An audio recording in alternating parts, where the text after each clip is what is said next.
Okay, I think we'll go ahead and get started. There's probably others that are going to be joining, but it is right after 3 o'clock. So I want to welcome all of you to our current topics in autism lecture series. This is a series of 6 lectures that we are giving on various topics in autism. So I'm going to back this up for just a moment.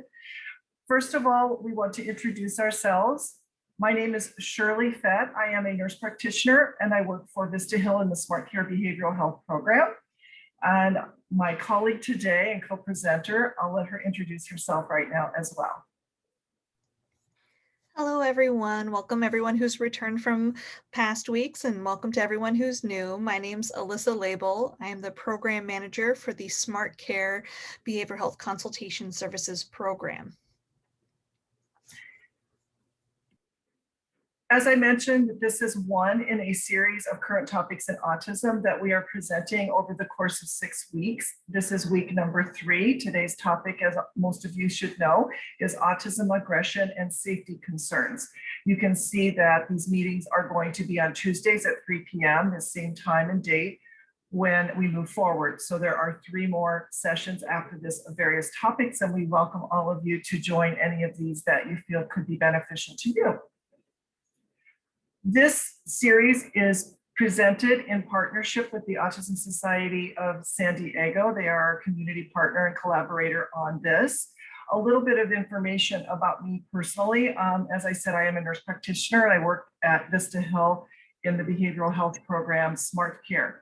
I am also a current board member for the Autism Society San Diego. My particular interest and expertise in this area is because I am the mother of 2 adult sons with autism spectrum disorder. My sons are now 28 and 30 years old. They would be considered level 3 with intellectual disabilities. So they have high support needs and they still live with my husband, and I will talk a little bit more about those kinds of things as we move forward. So my experience not only comes from professional work in this area, but it also comes from the lived experience that I have every day. And I'll let Alyssa elaborate a bit on herself before we move on. Thank you, Shirley. I also am a board member for the Autism Society of San Diego, and the reason why I was drawn to this is because I am the older sister of a 35-year-old brother who is on the autism spectrum disorder. He would be classified as level 1. And he's just the neatest guy I've ever seen. So I do whatever I can to be involved in the community, and it's a passion of mine to be able to present on topics related to autism. Thank you, Alyssa. So as all of you know, today's topic is the cycle of rage, tantrums, and meltdowns in autism and strategies to help prevent them. So I start this by asking you to think about the question, is all aggression due to anger? And the simple answer is no. And we're going to spend a lot of time today talking about how do we interpret and how do we understand aggression in individuals with autism spectrum disorder. I will say to you that this is such a relevant topic. It may not be always openly talked about, even amongst our peers. I think there is a level of stigma that we don't want to talk about if our children or adult family members are hitting us, engaging in property destruction, self-injurious behavior. It's still a bit of an elephant in the room, but I will share with you that from my professional experience, as well as my own research on this topic, it's actually quite prevalent. It occurs in many, many individuals, regardless of whether they are level 1, 2, or 3, regardless of whether they have an intellectual disability or not. So to this, I would say it is present in autism in many, many individuals. And I think it's really important that we all feel comfortable talking about it and discussing it, and as well as learning how to better support our family members and our clients who are having difficulty. Let's first talk a little bit about meltdown, which we've all heard that term, versus what is a tantrum. And I do think it's important to differentiate the two and understand what they mean. They may look the same at the end. They may seem like they're the same thing, but the cause or the core or what precipitates the behavior is different in a meltdown versus a tantrum. And I would suggest and tell you that most of the time, when a person on the spectrum is having aggression or difficult behaviors, it's because they are in the meltdown. They are not in a tantrum. So what is a meltdown? Meltdowns, first of all, are not goal oriented. It's not a way to get someone else, you, to do something. It is a reaction to an intense sensory overwhelm. We all know in autism that the sensory experience is very different than in neurotypical people. So things that may not be overwhelming to us, may not be heighten our senses overly, may very well be overwhelming for a person on the spectrum. This is why you'll often see autistic individuals walking around in a perfectly normal sounding environment to us with their ears plugged or covering their ears or rocking their body because the input is too much.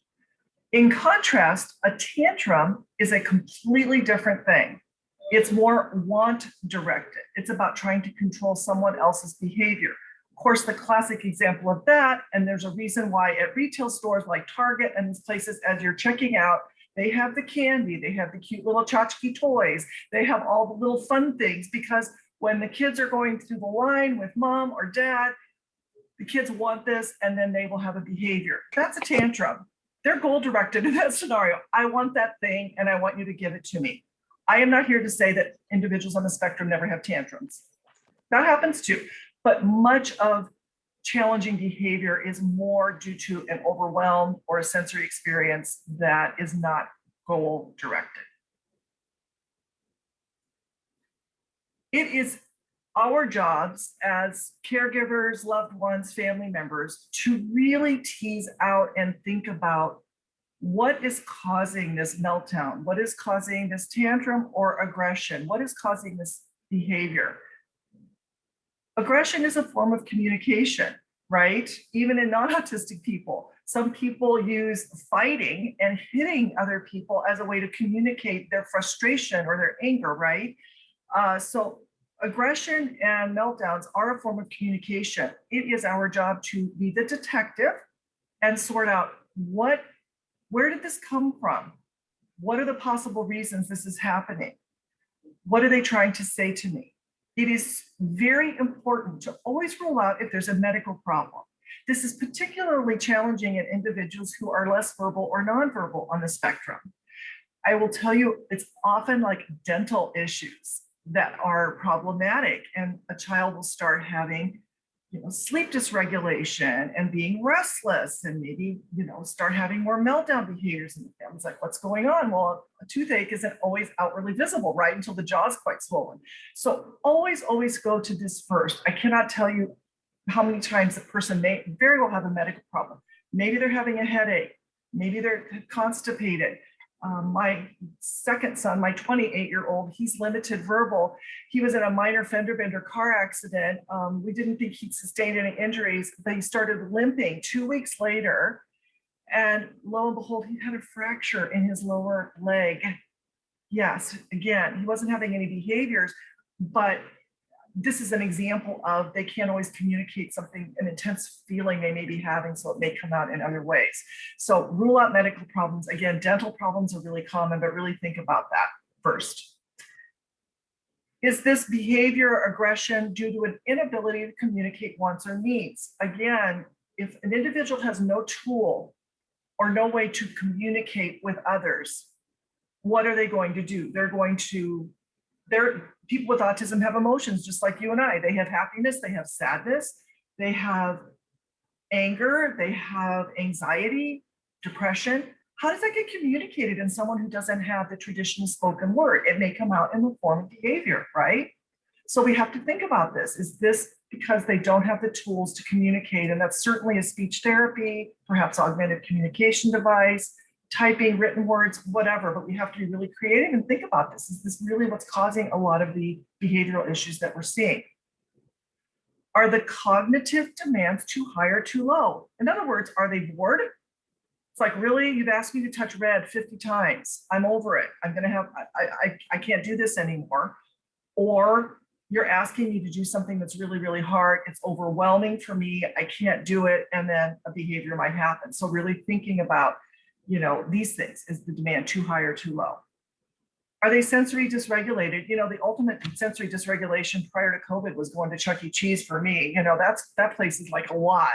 So for even someone who's neurotypical, they're going to be sensory overwhelmed, right? So again, though, I think it's important for us to think about what may be too much or too little for us is not going to be exactly the same. And in the context of a meltdown or an aggression, what was the circumstances surrounding that? Again, that detective work, we have to think about, oh, okay, you know, we had to wait too long. We had to go through this really dark tunnel to get to our seat. I don't know. There's all kinds of things like that could be contributing. Has the aggression or the meltdown been reinforced? Now, when I say that to people, they're like, well, of course I wouldn't, reinforce an aggressive behavior. Of course I would tell them, no, that's wrong. But remember, in a lot of situations, sometimes a child who's overwhelmed and wants to be out of the space because their sensory level is too stimulated, they have an aggression. One of the common things that we do is we say, okay, we're going to pick them up and we remove them from the classroom, or we remove them from the space. What has that child learned if their goal was to get out of doing work or to get out of doing something in the classroom? We've just reinforced that behavior then, haven't we? So again, this requires a lot of really thoughtful analysis, but I say, has the behavior been reinforced in some way? And you really need to think about that. Mental health, could there be what we call a co-occurring condition? In essence, I'm saying, is it autism and? Is it autism and ADHD? Is it autism and depression? Autism and anxiety, autism and bipolar. This is not unusual. There's a fairly large percentage of individuals with autism who also have co-occurring mental health conditions. Sometimes we get asked the question, well, how do you know it's not just the autism and it's not autism and? That requires, I think, a thorough psychiatric evaluation by somebody who really understands autism. The general thinking on this is if the symptoms, if the behavior, if the thoughts cannot be fully explained by autism spectrum disorder, then it's autism and something else. And again, that requires professional analysis to look at.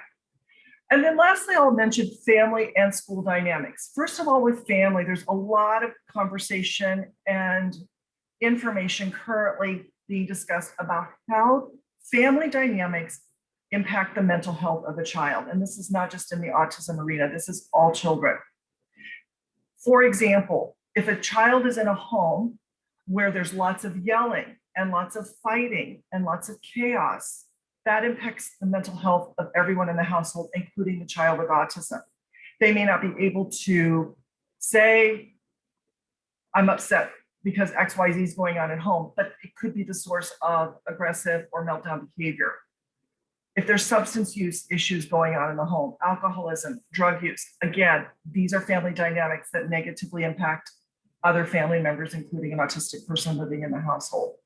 Those are a couple of examples. So we have to look inward as well as outward for causes of aggression and meltdowns. Are we contributing to this with our own issues of our own and with family dynamics such as they were? Divorce, moving a lot, all these things can potentially be a source of behavioral challenges. Similarly at school, is this a child that's getting bullied? Is he or she being asked to do, again, going back to cognitive demands, too high or too low? You know, is a child being adequately stimulated at school, or is it too much? Are they being asked of too much? So school dynamics are very, very important. This is where an IEP and really thinking about what the day looks like. My younger son, we used to give him sensory breaks. It was actually built into the IEP. He also has a fairly high metabolic rate, and we would feed him in the morning, and then his lunchtime wasn't till maybe noon. And he started having a lot of behavioral issues around 10 o'clock, and we figured out he's hungry.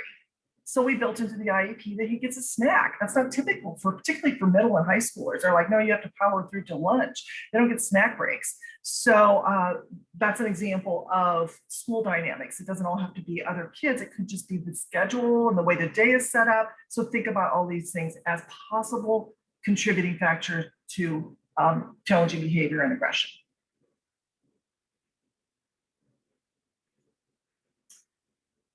And in essence, what is an aggressive behavior? Really, what is the person saying? I need a break. I need a break from whatever the cause is. I need a break from that. Before I move on, I think it's so important if a child is having aggression, either towards others, towards themselves, including property destruction or physical assaulting. It is so important to prioritize and address this when it happens. It is very common when children are 3, 4, 5, 6, maybe even 7, 8 years old, where the aggression, people just sort of power through it because you can kind of redirect the person because they're still little, physically little, and not as strong. I cannot tell you how many calls and conversations we have with people whose children are now 10, 11, and older into adulthood who continue to have aggressive behavior, and that's no longer an option. And now they're able to overpower the other adults in the room. That becomes a huge safety problem. It's a safety problem even when they're little, but it becomes even more so because now it's threatening not only the other adults in the home or in the classroom, but it's the other children, etc. So I cannot emphasize enough, this is an extremely important thing to address if it's affecting you or someone in your family. The world gets smaller as people get bigger and they continue to have aggression. And what does that mean? ABA providers will no longer come and work with the child that's really aggressive because their employees are it's a liability for them. Your school options become much smaller if you have a very aggressive person. Certain classrooms can't handle them. They can't be assaulting other students. They can't be assaulting the teachers. So guess what? The world starts getting smaller and smaller and smaller. You move into the adult arena, you have an adult on the spectrum who's aggressive. There are very few day programs that will accept a person who has aggressive behavior. So it's really important to have this conversation as we go through the lifespan and the journey and really address it in all of the ways and the tools that you can to really support the person to help them get more well-regulated so this isn't their go-to option when they have a meltdown or they're upset. I really like this diagram, primarily for the simplicity of it. So let's talk about the cycle of rage or anger or aggression. So over on the far left, and the blue line represents the cycle, and the green line, the horizontal green line, represents baseline when we're all just calm and in a Zen place, okay? So on the left, there's something that is triggering this person. As I said in the earlier slide, you have to sort of go through that checklist of, okay, what could this be? What could this be? What could this be? Everybody rumbles. I hear parents and teachers and caregivers say, they just went from 0 to 100. I don't know what happened. It just came out of nowhere. I challenge you that it did not come out of nowhere. Everybody rumbles. Your kid rumbles before they go into a full meltdown. It may not be a long rumble. It may not be 10 minutes of rumbling. It may be 30 seconds, but everybody rumbles. And our job, again, as a person closely involved with them, working with them, living with them, is to start figuring out what their rumble is before they have the full-blown meltdown. So a person will rumble, rumble, rumble. We'll go into a little bit more detail about what kinds of things we would call rumbling, meaning they're starting to get elevated, they're starting to get activated, they're starting to get upset. And there's signs that this is building inside of them. And then we get to the peak, that's when the full aggression meltdown is happening. And then everybody goes through a recovery phase. Now, these cycles can last various lengths of time and duration. So the rage happens, and then the person is going down, down, down until they hopefully recover. And it's not unusual for people that have had a huge meltdown or aggression to actually go below their normal baseline, which means they may be needing to take a nap or want to go to sleep because they're just exhausted from what's just happened. And then eventually they'll go back to their baseline. So this is a more detailed version of what I just talked about. So on the left is pre-meltdown. And then you get to the rumbling stage, and then there's the rage stage, and then there's recovery, and then there's back to baseline. During rumbling and rage is not the teachable moment. That is not the time to be saying, oh, let's learn how to do deep breathing. Let's learn how to do, XYZ intervention, whatever you've learned. You need to be teaching and being proactive in working with the person when they are calm, when their brain is receptive to new information. So maybe that's where you set up a place in your home and say, this is your happy place. This is where you go if you start feeling upset. It could be one of those little pop-up tents with a bunch of stuffed animals inside of it. It could be a ball pit.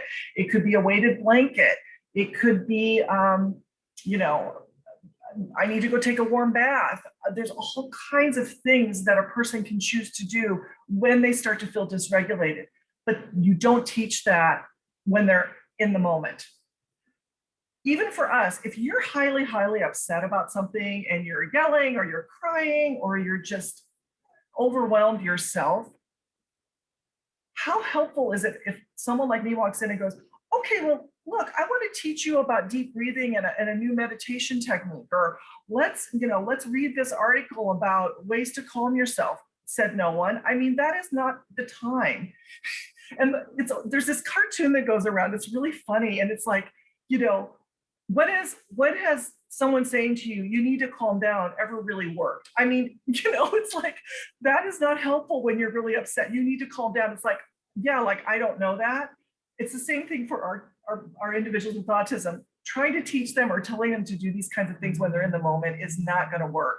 So this is just a visual reminder for you that the teachable moments are when they're calm. Okay? Not during rumbling, rage, or even during recovery. So this whole mid-range section here is really just helping them get through the moment and getting them to recovery. And then hopefully you've started to identify what are the triggers. So how do we work around that? How do we help make that not such a powerful trigger, or how do we avoid that trigger? I'm going to let Alyssa, you can want to chat a little bit. This is just another example of the same slide, but Yes, it's it's an example of the same slide, but one difference of the slide is I really like that there's an adult curve. And this is supposed to mimic, we see the top one that goes up, and that mimics the child or adult who is going through and having one of these meltdowns. But if you look down at the adult curve below, that's where you would be, or that's where their parent would be. And you'll notice that there's also a curve that happens with the support person who is with the individual with autism. You can see that that is affected too, that, while rumbling is happening, the parent also becomes agitated and is responding to that rumble happening. And then when rage happens, it's very rare that a person is around someone who is going through rage or having rage behaviors that you don't react as well. So the first thing I always ask when I'm working with families and parents is to recognize where you are on that scale. When your child is reacting and is raging, what's going on in your body? What are you feeling? Is your pulse racing? Are you getting sweaty palms? How's your breathing? Because recognizing where you are will be very helpful in figuring out how to best react to the child or individual who is experiencing this meltdown. And also always remember, I will reiterate this over and over again, your teachable moments are not when you're going on this curve. Teachable moments are before the rumble and after recovery. So that's your golden time. Trying to teach anything when you're in the process of rumbling or going through the rage and even the recovery is you're not going to get the message you need across. So choose your moment.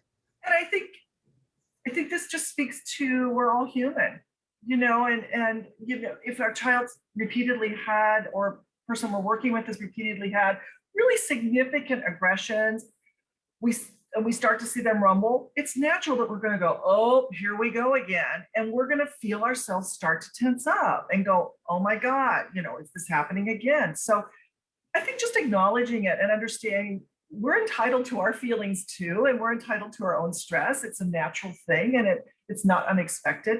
And as Alyssa said, just realizing that we too are also feeling heightened and overwhelmed in these situations. And we need to think about how do we better process this ourselves so we can better manage the whole situation. So what do rumbling behaviors look like? By no means is this a comprehensive list. It is our task, as I said, as detectives, to figure out what is our person's rumble. Examples of rumbling could be fidgeting, it could be swearing, it could be making noises. My older son, probably of the two, has the propensity to be aggressive. He's gotten a lot better over the years, and I got to tell you, I've done a lot of this stuff. So like I said, this is lived experience as well as professional. My younger son is not aggressive at all, but he starts to make noises. He starts to get really loud, kind of chirpy vocalizations. And I know that he's starting to get ramped up. So that's just one example. Could be ripping paper, facial grimacing, kind of starting to refuse to cooperate, rapid movements. Again, my older son will start getting up and kind of darting through the house and jumping up and down, those kinds of things. Might be crying. You start to see their bodies tense up. They might start calling names. Their voices might be getting louder or softer. They could start issuing verbal threats. Tapping their foot, tapping their hands. So again, this is a very short list of examples of rumbling behavior. What you're looking for are signs that the person's getting agitated, that they're getting dysregulated. And again, that could look different in every person. I understand autism is a spectrum and it's different for all of you, but really thinking about this, because this is going to be an area that we're going to talk about where to intervene and try to prevent a meltdown. And I don't know if Alyssa, you have anything you wanted to add to the rumbling. Yeah, just this is a small list, but there are many different things that your child can do as a rumble. For my brother in particular, he's a hair puller. So he very much, I can tell he's getting agitated if he starts pulling his hair or hitting the back of his head. And it's on here, but ripping paper is always like a dead ringer for here we go. It's time. So really, in order to, really tackle these aggressive behaviors, first you have to be a little bit of a scientist and really look at your child's behavior. Look at everything that they're doing. Watch their hands, watch their feet movement, watch what they're doing so that you can get the biggest clue. Because really, this rumble phase is going to be your biggest advantage you have at avoiding aggressive behaviors, because this is the moment. If you can catch it here and redirect, and if you can catch it here and de-escalate that situation, then you just never get to those aggressive behaviors. So really spending time here, and if you can tell your kid's getting a little agitated, you might even want to kind of see where they go with it, see if it progresses, what happens there, just to gain some information that is going to help you redirect. And also, by knowing these behaviors, you can clue people in. You can clue their teachers into, people who take care of your child, clue them into, like, if you see this, it's time to do X, Y, and Z, which we will get into next. So these again are strategies, interventions. As we mentioned, if you can catch the rumble, if you can identify when your person is rumbling, child or adult, and intervene then, the goal would be to prevent an aggression, rage, meltdown behavior, right? So to intervene and flatten the curve, so to speak. We've heard that term a lot with COVID, but it's true here as well. We want to flatten the curve out so they don't get to that spike of behavior where everything's really, really challenging. First suggestion is to try to intervene without being part of the struggle. So for example, I'll give you an example of a call I got. A mom said that her 13-year-old son with autism was having all kinds of aggressive behaviors, and he had a major meltdown, had assaulted her, she had bruises on her. And I said, well, can you tell me the context of when this happened? And she goes, oh, I know exactly what it was. And I'm like, okay. And he was watching TV. He had the remote control. She had decided that he needed to stop watching the TV. And so she went over and took the remote away from him. And he got upset. And then she became part of the struggle. Okay. It became a power play because she's like, no, you can't have it. And he was upset, and it blew up into this major aggressive thing. That example is not given to you to meaning that you should always relent and give in to everything. But had she identified, oh, he's watching this TV show and it's not quite over yet, and giving him a warning and saying, you know, in 10 minutes your show's over, and then we're going to turn the TV off, I suspect that would have gone a whole different direction. I can't tell you that for certainty, but that's an example of, you know, trying to intervene without being part of the struggle. You know, if you hear the rumble, don't add to it, is what I'm getting at. Just walk, don't talk. When individuals are getting overwhelmed, when they're rumbling, lots of this talk, lots more sensory input is not the direction to go. This has no variance if it's a level 1 person with no intellectual disability or a level 3 with intellectual disability. Lots more sensory input when you're already feeling overwhelmed is not the way to go.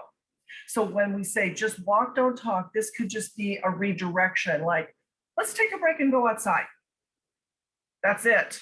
Let's take the dog for a walk. That's it. Let's go take a bath. That's it. Not, I can see you're getting upset. Let's change what we're doing. Let's do something else. You know, lots and lots of input. It's kind of like that Charlie Brown cartoon where it's want, want, want. That's what's going in, and it's not helping. So try to minimize the language and only say what is absolutely essential in the moment. Redirecting, as I just mentioned, try and identify in advance, you know, that's that teachable moment period of time, what would be considered a suitable redirect in different situations.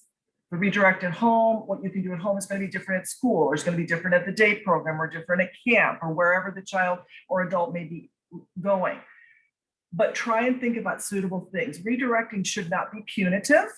It shouldn't be, well, if you're going to do this, then I'm going to make you go over here and do, you know, 20 jumping jacks, or I don't know, whatever would be considered punitive for the person.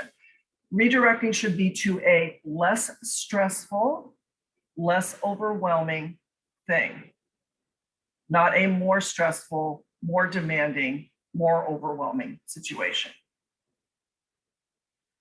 Self-calming coaching. Again, you need to teach self-calming in the teachable moment periods of life so that you can utilize them in the rumbling and rage stages. And self-calming could be squeezing a teddy bear, climbing under a weighted blanket, listening to Disney tunes on your iPod, watching a YouTube video of people riding roller coasters. There's a million things out there that people with autism find calming, and we just need to figure out again what it is and say, okay, and no talking, just go to it, right? Acknowledge the difficulty. Mom knows you're having a hard time. I will help you. Just acknowledge it. Doesn't have to be elaborate. Just say, I know you're upset. I want to help you. And again, remove them in a non-punitive way from the environment. So again, you know, they can just be a gentle touching the shoulders, you know, leading. You may not even need to touch them. When my older son was really upset, it would just be like we would stand there and point with our finger. Literally, that's what we would do. Just point, and then he would go, like, you know, wherever we were having him go, just to kind of calm down. And I would just want to say that this one's actually a lot trickier than you assume it's going to be, because when you're upset because your child's been upset, it's very quickly to be like, go to your space and act in a place of frustration. Yeah. That's why I think it's such a good rule to have the, like, just don't talk, like, don't speak, because you're experiencing that curve too. So it's really, really easy. And that's why it's so important to pay attention to your own body response and your own emotional response, because sometimes your own emotions can get in the way of you getting the behavior you want to see. So just, Good point. And that goes back to understanding your own level and your own reactions to these situations and sort of working on that yourself and being mindful of your tone of voice, your body language. As Alyssa said, you can be having a really, really freaked out look on your face or an angry look on your face. And our family members are very dialed into that. So it doesn't even have to be verbal. It can also be nonverbal communication that's coming across negatively. Proximity control. So what is proximity control? Sometimes it's just very quietly kind of moving closer to the person and sitting by them or being near them, just being in their space. Again, this is the rumble phase. This isn't when they're full blown throwing chairs. Obviously, this is not the time we're talking about. This is in the rumbling phase. Sometimes just kind of sitting down beside them and being in proximity is enough. Referencing a schedule. This is hugely beneficial for many, many people. So if a person's getting dysregulated and they seem like they're rumbling, you can say, oh, look at the schedule. Let's go back. Oh, what are we supposed to be doing right now? Again, not a lot of language, just saying, check the schedule. Let's check schedule. Oh, okay. And sort of refocusing them. It's another way of redirecting, another kind of calming thing. Schedules can be very calming for people on the spectrum. It is for both of my children. They really like having a written schedule and knowing what's next and what we're doing. And so when my older son is starting to get a little escalated, I will say, let me write a schedule for you. And he reads it and then he calms back down. So that's a tool that can be used regardless of age. This isn't just a little kid thing. So those of you with littles or those of you with adults, this can be a very effective way to calm things down. Going to a home base, and home base can be at your home, it could be at school, again, it could be at a place of camp or other places. And that again is something you should establish in advance and teach the person that this is where you can go when you're feeling upset.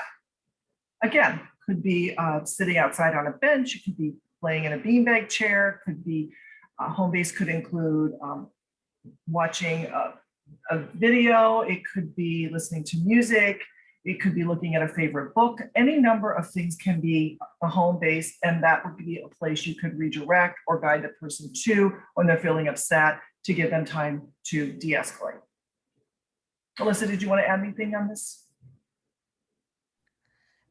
Just that it's really helpful and important to have it. And also, it's really important to have a home base that you can take with you on the go. So as much as it's great to set this up at home, it's really nice if you can find a space that they're going to be able to use as a home base when you're on the go. I know that a lot of people will use their cars. And, you know, do you want to go back and sit in the car for a little bit as a home base? And that can be really, really helpful.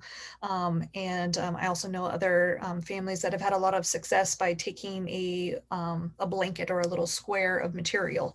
And they know that when they're on that material, when they're sitting on that material, that's their de-escalation time. That's their quiet time. No one's going to bother them while they're on that time, or they can just really take some quiet time to themselves. So just thinking about that, having it at home and as a to-go option as well. Yeah, and we have a slide for our meltdown kit that's portable that we'll go over too with some other ideas. Thank you. So what does our rumble look like? Yeah, we talked about the individual, the autistic individual and their rumbling behaviors, but what can we do for ourselves? Again, we talked about this briefly. Remain calm, use a quiet voice. Try to keep your voice calm. Take some deep breaths yourself. Prevent a power struggle. This says reevaluate student goals or reevaluate the goals of the moment. It doesn't have to be a student. It can also be an adult. It's like, do we really need to be doing this right now? Is this really essential that we do X, Y, Z? And if not, then let's put that away for now. So reevaluate goals. And again, don't become part of the struggle. It's like, you know what, we don't have to work on this right now, today. And be flexible because the person cannot. We have to be flexible because they are not going to be flexible when they are rumbling and agitated. Okay? So things for us to do, our homework, so to speak. So I don't think I have to tell everybody that we all know what rage and aggression looks like for anybody, as well as individuals on the spectrum. But a person that's completely gotten to the peak of this curve and now is in the rage behavior will be very disinhibited and acting out in many, many different ways and unpredictably. They will act impulsively, so they'll act quickly and very, again, unpredictably. They'll be emotional, perhaps yelling, explosive behavior, property destruction can occur, self-injury can occur. You might see screaming and yelling, biting of themselves, biting of others, hitting themselves, hitting others, kicking, and there may be some internalized behaviors too. I hate myself, I want to die thoughts during this period of time. This is the time where you basically have to remain calm. There's limited talking going on, keeping your voice quiet, and really just trying to get them to move to a calmer place through some of the strategies that we have talked about already. Here are some things that can be done. And again, this original slide was written for academics, but it's true for all of us, regardless of what setting we are in. First of all and foremost, protect the individual from injury.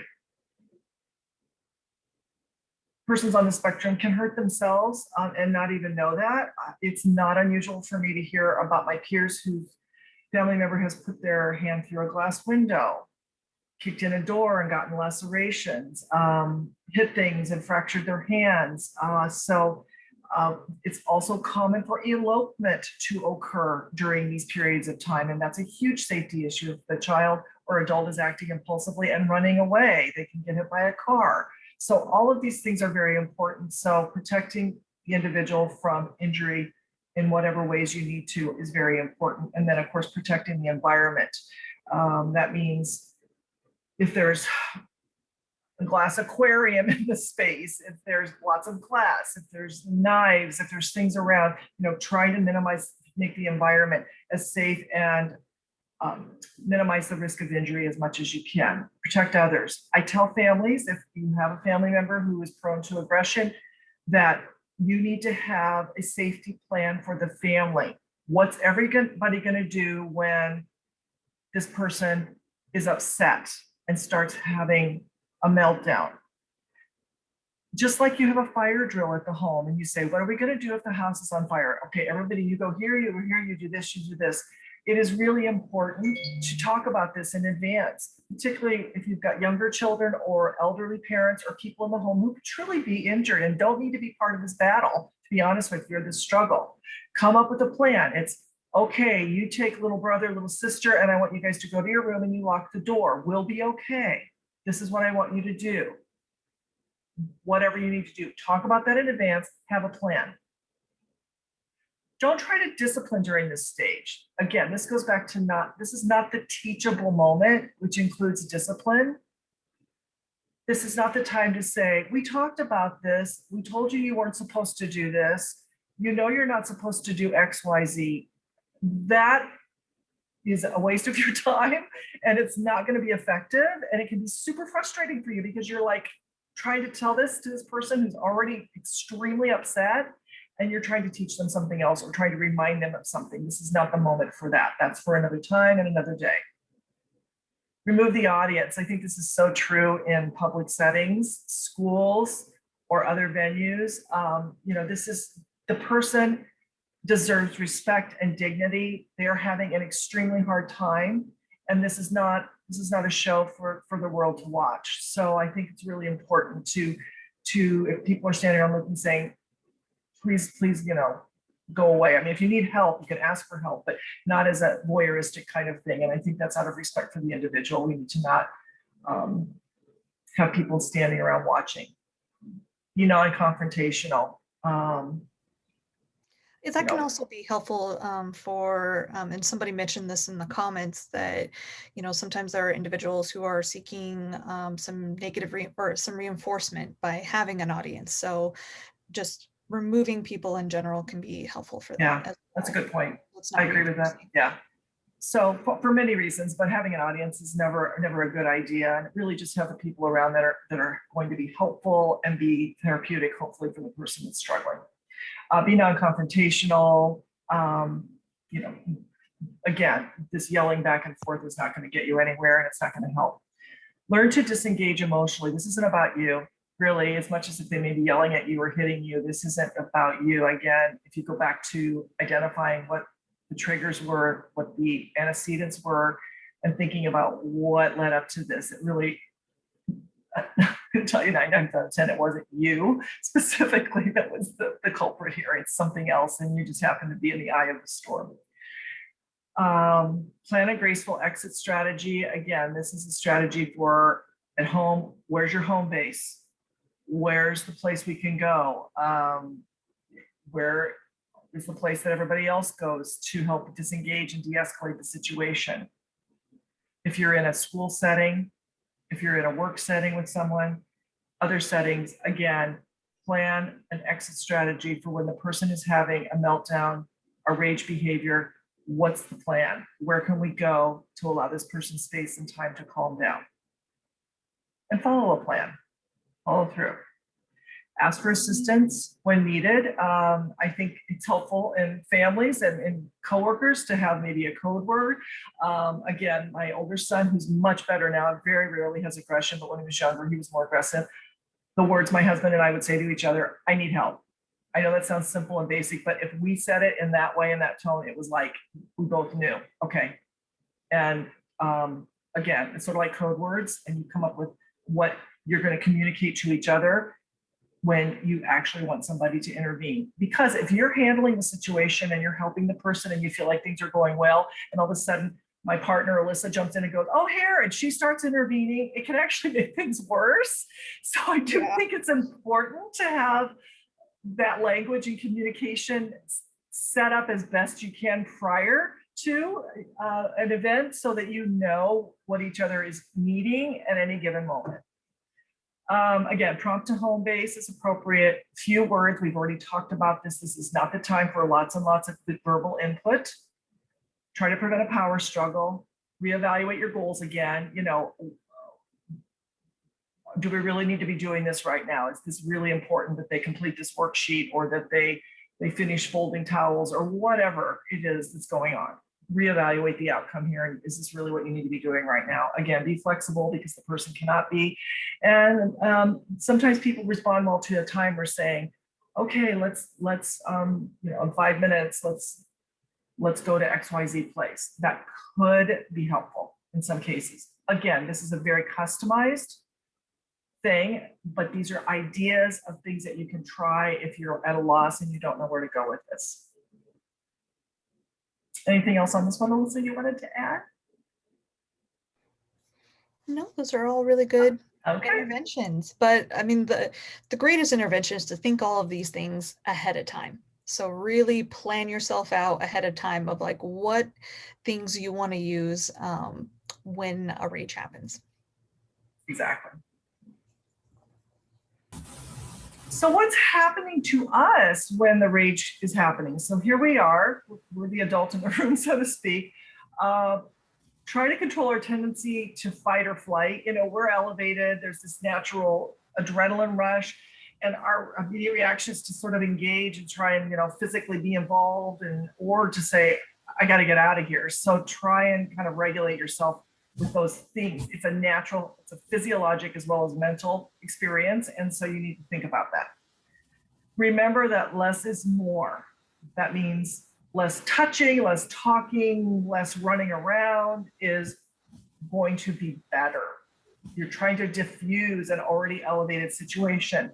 You getting really elevated with your voice, your body language, bringing lots of people in the room, if you don't need them, is going to escalate, not de-escalate situation. Don't take the behaviors personally. We talked about that briefly. Again, try and disengage emotionally. Try not to take it personally. You know, why are you doing this? And why are you doing this to me? And try not to go there, because again, this isn't about you. Just think about them. They're in a very, very overwhelmed, dysregulated state, and they're communicating that to you in this way. Be conscious of your nonverbal language. Again, your body language, your facial expressions, your body kinetics. By that, I mean how quickly you're moving around. Are you running from here to there? Are you jumping up and down? Are you flailing your arms around? All of that's communication. And it sends a negative message to somebody who's already upset. And again, deep breathing. And just remember that you'll need recovery too. So have a plan for yourself that after your child has recovered, to do some recovery things for yourself, give yourself a break. Exactly. We're all human beings. Go ahead, Alyssa, you can run through this one. I like this slide a lot. I love it. Okay, so this one's always good. I want to have this as stickers in everybody's household, like, on the fridge. But 5 things to remember when working with challenging behaviors. The first is, do not take it personally. It's not a reflection about you, about how you are as a parent or a teacher. It's really not about you at all. 2, the behaviors are challenging. The child is not. So the child has a challenging behavior. They're not a challenging child. De-escalate first, problem solve later. Right. After every time you hit that curve, you will have better ideas about what to do with your child afterwards, but it's not for you to solve in the moment. 4, sometimes we might not see it, but there's always a reason. And 5, have empathy. Just imagine what your child is going through. No one wants to go through this bell curve. It's not pleasant to go into a rage. So just have a little empathy for what they're going through. It's interesting when I've talked to parents whose children are having a lot of aggression and are able to express themselves, the kids or the adults. And when I say to them, well, what do they tell you?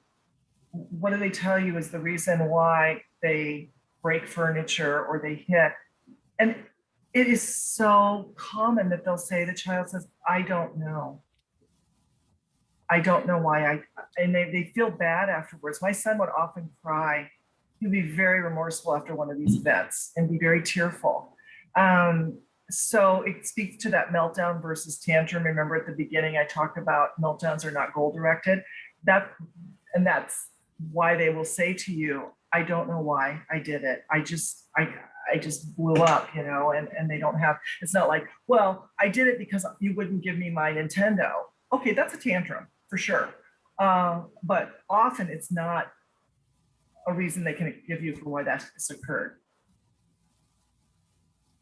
So recovery. So here we are, we're on the downside of this event, this emotional explosion. Again, this is not the time to try and be doing interventions like teaching them.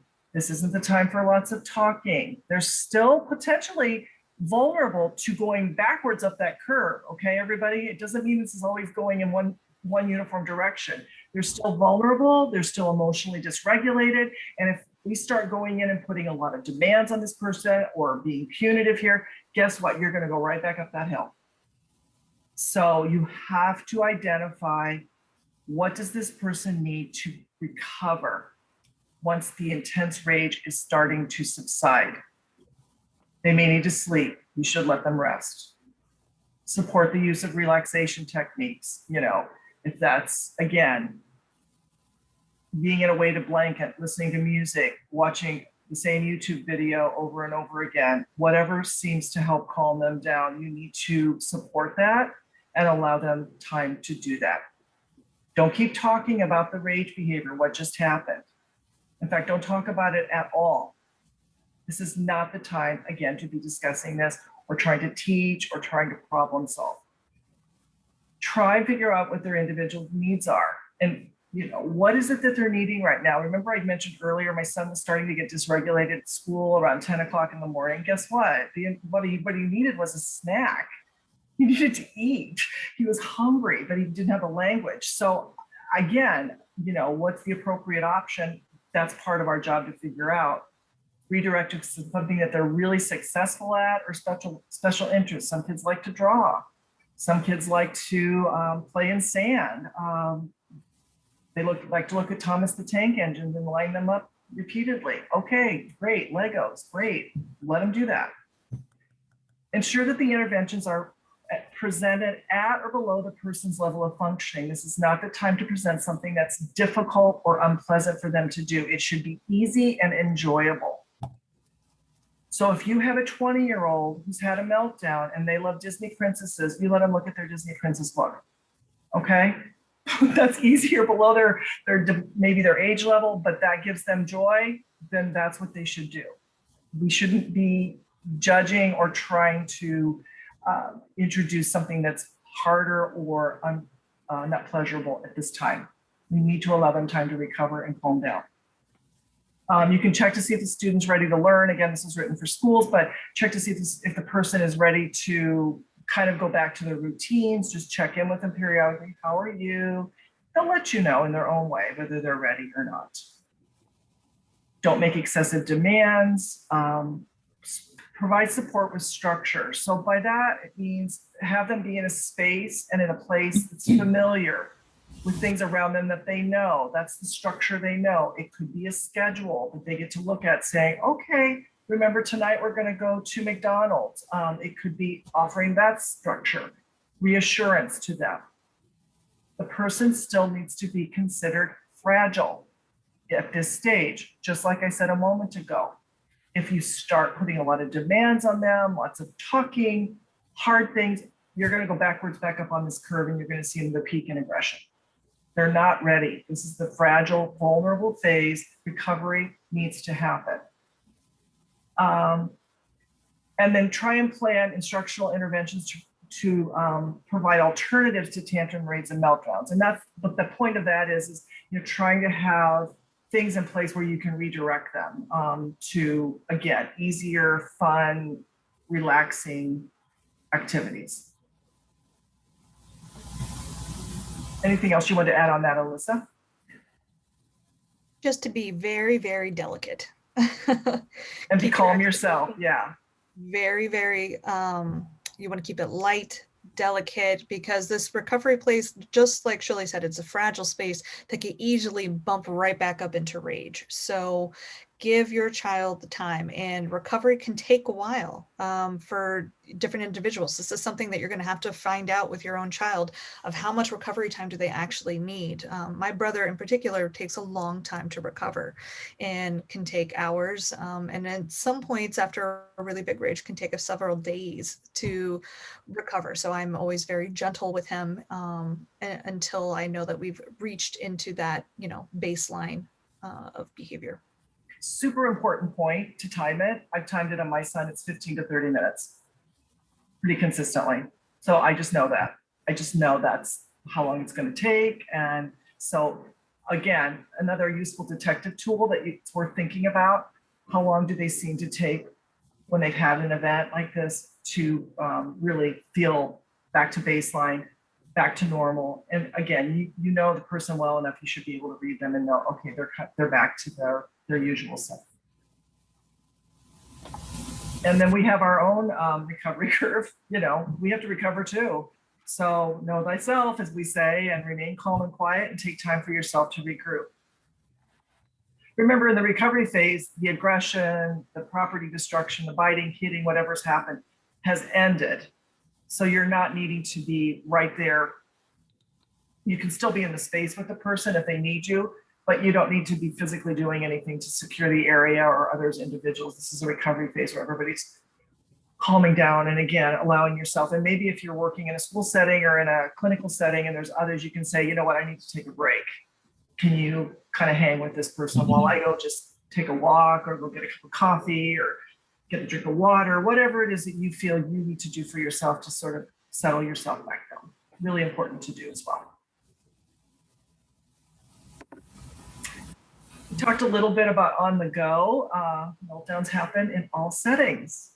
They don't just happen in spaces where there's other people or in our homes. So I always like to suggest having things in the car or things in your purse or in your backpack, whatever you have, that you know that are helpful and calming that you can use when the rumble starts to happen. So ask, what kind of toys or activities does my child or this person like to do? Do I feel this item can help stop or lessen a meltdown? Does this item have the texture, shape, color that this person likes? So these are things to think about. And they obviously have to be portable and something you can keep. Could it be a fidget toy? It could be sensory objects like sand, clay putty, slime, or those stress balls. Those are really popular. Sometimes people will tell you that the lights in the room are overwhelming. So maybe it's wearing sunglasses, having sunglasses for them to put on. Really common, earbuds or noise canceling headphones, and they have make ones that are really small and foldable and portable. That can be really useful. My younger son wore headphones a lot of elementary school because he was so sensory defensive and auditorily defensive. So headphones or earbuds can be really useful. Having their favorite music. I have iPods, just bought a new one this weekend because I love it. And I put Disney show tunes and movie sounds on there. And that's probably my very, very best go-to when both of my sons are starting to get a little dysregulated. They can put their iPod on and listen to music.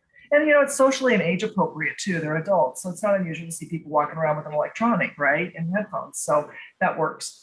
Bubbles, you can have little tiny bottles of bubbles. If you need to go out in the parking lot and just kind of do bubbles for a while. Weighted vests, they have weighted blankets, weighted stuffed toys, a favorite toy, or identify a home base in advance, as Alyssa mentioned earlier. And it may be your car if you're shopping. So I think this is a preemptive planning and trying to have the tools and the things that you need at your disposal on the go and in your car or at school. I used to send a lot of stuff to school when my kids were in school, and these are their favorite things. This will help calm them down. They really enjoy this particular books or toys, and I would help the school as well have sort of a customized kit for them to help them get through their day.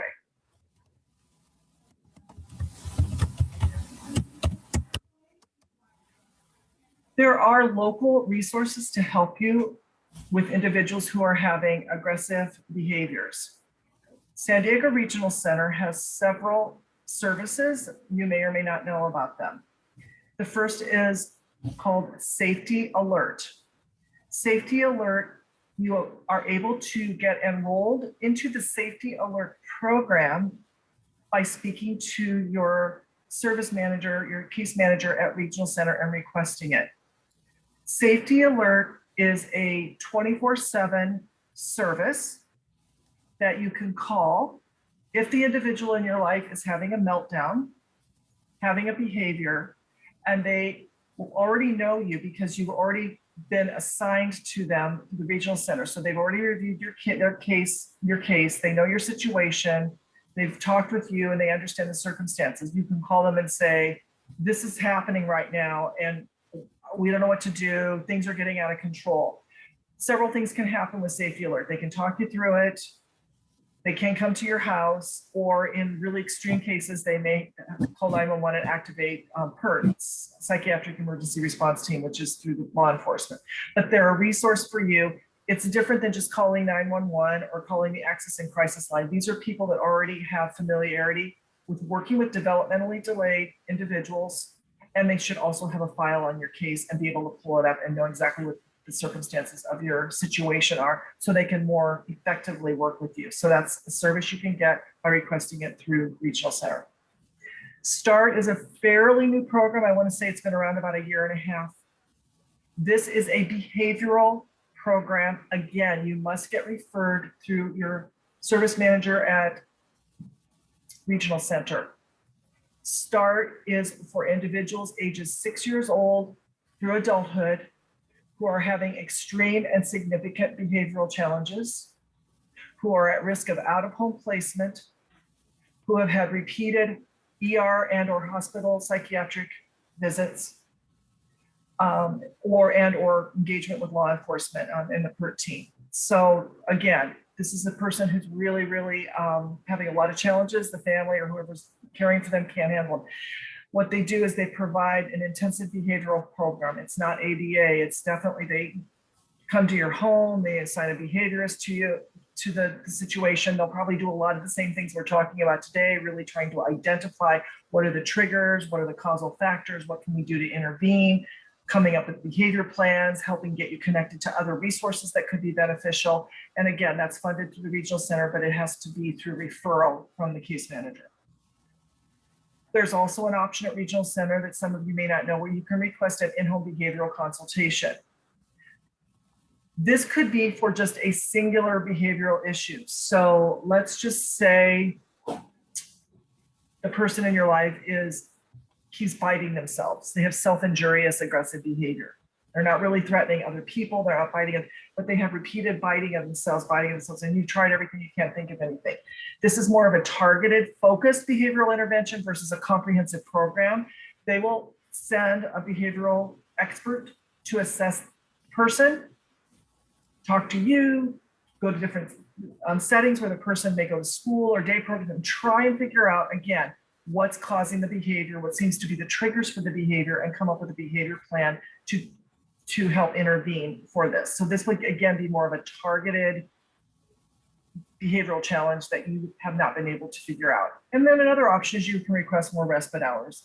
If you have somebody that's really challenging, having a really hard time, it's important for you to get a break, and they do have behavioral respite that you can request. It's specific vendors through the regional center that have expertise in managing individuals with a lot of behaviors. So you can request behavioral respite services, which is a higher level than just babysitting, if you will. Autism Speaks has the Challenging Behaviors Toolkit. You can get that for free. You go to the Autism Speaks Challenging Behaviors Toolkit online, and you can download that. So there's some really good generic information there about how to manage behaviors. Individuals who are interested can also go online and join the National Council on Severe Autism. This is a nationwide nonprofit that is specifically addressing individuals with severe autism, which often includes a lot of challenging and difficult behaviors. They have webinars, information, conversations about what to do, and resources to help you. And it's also just a community of support of people that talk very candidly and very openly about what's going on in their lives. There's some free resources on home strategies for meltdowns and a sensory diet at www.befreeot, occupational therapy, befreeot, that's cute, .com. So that's some free resources for you. And then some of you may or may not know that you can get in-home supportive services, which is another program to provide care for the individual. You have to have Medi-Cal in order to be able to apply. I'm not going to spend a lot of time talking about IHSS today. You can Google it, but individuals on the spectrum do often qualify for IHSS, which is another tool that we have to use to get other individuals to help us care for our loved ones. And so just a little final comment. Remember, most behaviors occur for a reason or a cause. They do not occur randomly or in isolation. Understanding the cause or the function of the behavior is the first step in developing effective prevention and intervention strategies. And we'll do real quick glance through the chat. We've gone a little bit over, and I do apologize, but I feel very passionately about this topic, and I feel it's so important that you get to hear everything. So real quick, I'll have Alyssa scan through and to see if there's anything we can address real quick. Or any themes. Absolutely. We have a couple of questions. Most of them are comments about their experiences, which thank you so much for sharing your experiences and things that have worked and things that haven't worked too. I know. Let's see. For one question we have is, do rages become less severe over time as children mature? I don't think that's a straight line, and that's not something that I can, they look different. Let me just say that. My older son, who was the one prone to aggression, is significantly better, but we've done a lot of work in this area. I'm not gonna lie to you. Do they go away on their own? No, you've got to address it, as I said at the beginning. So the answer is yes, everybody gets better if you do something about it. There is a maturation and a developmental, but I will tell you that particularly in teenage years, you can start to see more aggression behavior because of puberty. So there is this waxing and waning and ebb and flow, but I think you have got to stay on top of it and address it in each phase of life, and it will get better. Yeah, the biggest help I think is consistency. Consistency is key. And I know with my brother, we've had the ups and downs of, you know, where we think that everything's fine. We haven't had a rage for a year and we're just thrilled. And then, you know, some hormones get on board and it's a totally different story. So, all right. And then a good question about how do you recognize what the teachable moment is? How do you recognize when you're in that teachable moment stretch? I think a teachable moment is when the person's calm, which hopefully is 90% or more of their life, to be honest with you. It's when they're calm. Now, am I going to go in and try and teach a person with autism how to self-calm when they're watching their absolute favorite, TV show? Of course not. Think about yourself. When are you most receptive? Usually it's when you're rested, when you're fed, fresh, right? That's when you're going to be most receptive to new information. So I think you need to identify, when is your child or this person at their best? Some people are night people, they're, particularly as they get to be adults, they're more aware and receptive later in the day. So again, teachable moments can be a lot of time if the person, when they're calm, but it also needs to be, maybe you put it on the schedule and say, okay, when we were doing online schooling, my adult sons did have online programming for the last year.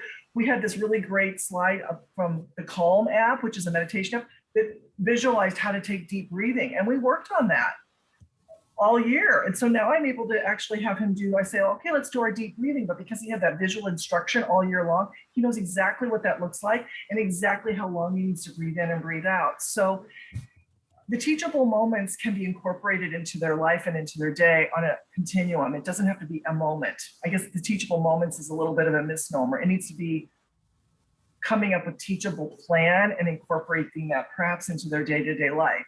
We used to do sensory diets for our kids when they were in school, which was an OT thing to help keep them regulated, which was, letting them walk around campus a couple times a day. When my son needed a break, when he was in middle and high school, we let him go to the weight room because they had a weight room at the high school, and he would go, pump a little bit of iron and do a little bit of heavy work. So those were teachable moments and helpful for him.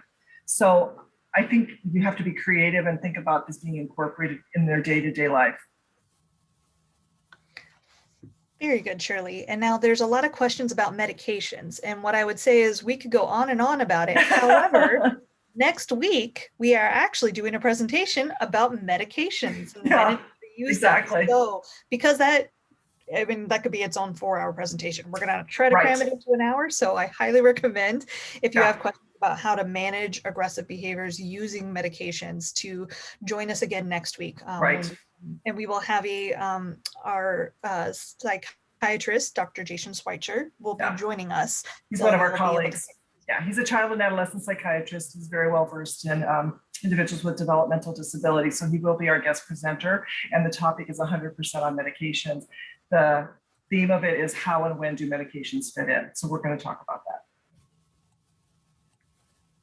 Absolutely. And there's also, there's been some talk about shutdowns and how do shutdowns relate to what's going on. And I would actually say that when your child is shutting down afterwards, that's them in recovery. They haven't gotten out of recovery yet. So 100%. You're not in the moment then, and recovery can last for days. So when I talked about my brother, his typical recovery can be a couple of hours or it can be a couple of days, and that's him shutting down. And at that point, I just have to be real delicate about and try to do some behaviors do some activities that I know he's going to enjoy, do my best to not overly stimulate him during that time, and just really do all those things we talked about in the recovery phase for several days until he comes out of his shutdown.